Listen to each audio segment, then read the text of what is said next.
Paniku, rënoja dhe njerëzit që largohen me nxitim. Kjo është panorama që la pas tërmeti i fuqishëm që goditi Indonezi në orët e para të së shtunës. Lëkundjet me magnitudë 7.7 tronditën zonën e ishullit Flores, duke shkaktuar viktima të plagosur dhe dëme të shumta materiale. Bilanci i viktimave është rritur në të paktën 38 persona, ndërsa 10 të tjerë kanë mbetur të plagosur. Autoritetet paralajmërojnë se numri mund të ndryshojë, pasi ekipet e shpëtimit ende po përpiqen të mbërrinë në zonat e izoluara. Tërmeti shembi ndërtesa dhe dëmtoi 10 banesa, ndërsa rrëshqitjet e dheut bllokuan rrugë dhe vështirësuan ndjeshëm operacionet e kërkim shpëtimit. Në disa zona u ndërprej energjia elektrike dhe komunikimet, duke e bërë edhe më të vështirë koordinimin e ekipeve të emergjencës.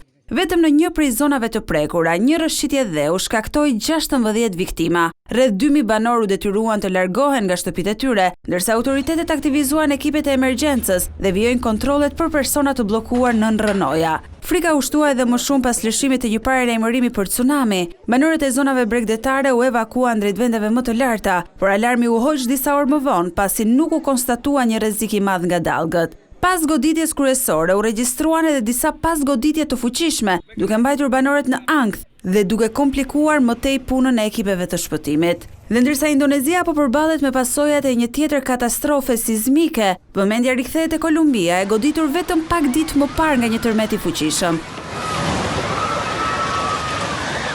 Atje, bilanci ka kaluar 280 viktima, rreth 4.000 persona janë plagosur dhe qindra të tjerë vijojnë të rezultojnë të zhdukur.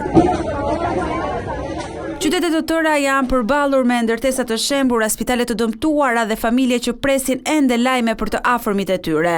2 tërmete të fuqishme, brenda pak ditësh, kanë lënë pas qindra viktima dhe ka rikujtuar edhe një herë forcën shkatruese të natyrës.